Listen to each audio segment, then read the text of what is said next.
নমস্কার, সোমার স্পেশাল কিচেনে আপনাদের স্বাগত জানাই। এখন করবো নারকেল দুধ দিয়ে রুই মাছ। চলুন দেখি। রুই মাছ, এটা হচ্ছে আমার রুই মাছ।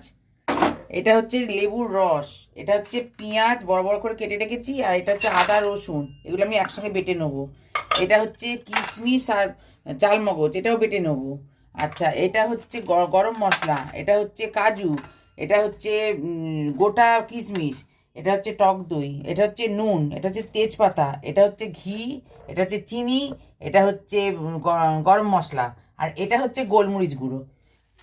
এবার আমি এই গোলমরিচ দিচ্ছি, আর মাছটা ম্যারিনেট করতে হবে। প্রথমে গোলমরিচ দিলাম, এবার দিলাম লেবুর রস, এই লেবুর রসটা দিলাম, এবার দিলাম টক দই, টক দই দিলাম,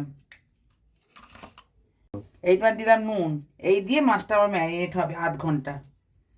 একটুখানি সাদা তেল দিলাম, মাছটা ভাজবো, আর একটু ঘি এর সঙ্গে, এই ঘি একটু দিলাম, এটা দিয়ে আমি মাছটা ভেজে নেবো। হয়ে গেছে, এবার আমি মাছগুলো ভেজে নেবো একবার।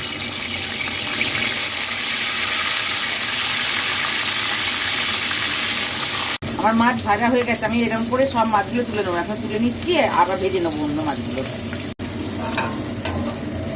এই তেলেতেই আমি আদা পেঁয়াজ রসুনটা ভেজে নেবো, কষে নেবো, তারপরে দেবো। কষা হয়ে এটা গন্ধটা একটু চলে যায়, তারপরে আমি এটা আবার দেবো। কাজু কিশমিশ আর চালমগজ বাটাটা দিয়ে দিলাম।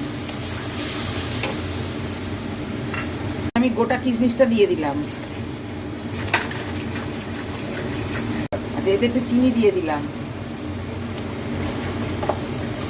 এটা গরম মশলা গুঁড়োটা দিলাম। এটা আমার কষা হয়ে গেছে, নারকেলের দুধটা দিয়ে দিলাম, নুন দিয়ে দিলাম, এবার মাছগুলো দিয়ে দিলাম। এই মাছগুলো দিয়ে এখন একটু ফুটবে। এবার এই অন্য একটা প্যানে ঘিটা দিলাম, এই তেজপাতা আর গোটা গরম মশলা, এই ফোড়ন দিয়ে এর মধ্যে ঢেলে দেবো, ঢালবো। মাছটা আমি খুললাম, খুলে এর মধ্যে আমি এবার এই ফোড়নটা দিয়ে দেবো। এই ফোড়নটা আমি দিয়ে দিলাম,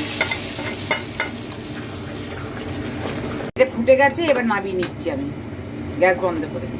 আজকের মতন এই পর্যন্ত। আপনারা লাইক সাবস্ক্রাইব করবেন। নমস্কার।